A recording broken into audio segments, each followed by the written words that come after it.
I think there are certain security concerns in cloud, there are security concerns in SOA, there are security concerns in whatever concept that involves information in the information age. And it's how you wrap those security concerns around an appropriate risk management model that determines, you know, the degree of risk that you're willing to accept. We have not fundamentally answered, in my estimation, having worked cyber for the past 15 or so years and most of my career in the military, the fundamental question in a risk management model is, what are the scope and standards of protection? How much protection is enough, and what do you protect?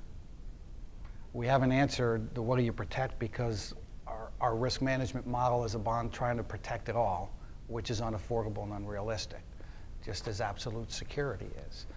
So what is it we want to protect? Then how much is enough, and what risk are we willing to accept? What does it do to innovation?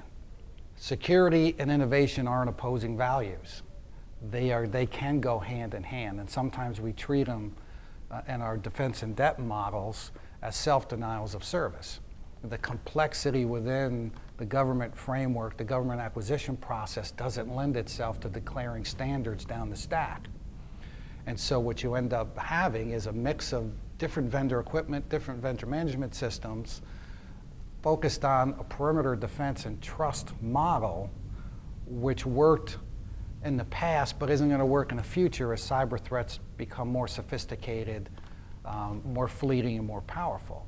And so how do you reduce all of that complexity into a different security framework built on the model of risk management?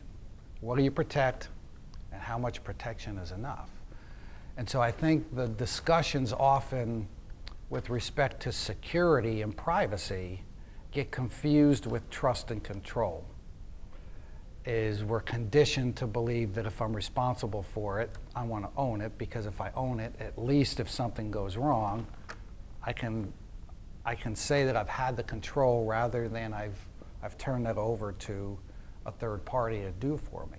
Still responsible for it, but I don't have the authorities anymore or the control. And so I think a lot of it is getting over the trust issue and getting over control and ownership. And much of what we confuse in security isn't necessarily about the physical security of content and data and systems, although that is a concern for sure, than it is about trust and control when it comes to cloud. And I think those are areas that we can explore much deeper over time, but the essence is really the fundamental question of risk management. What do you protect? How much is enough?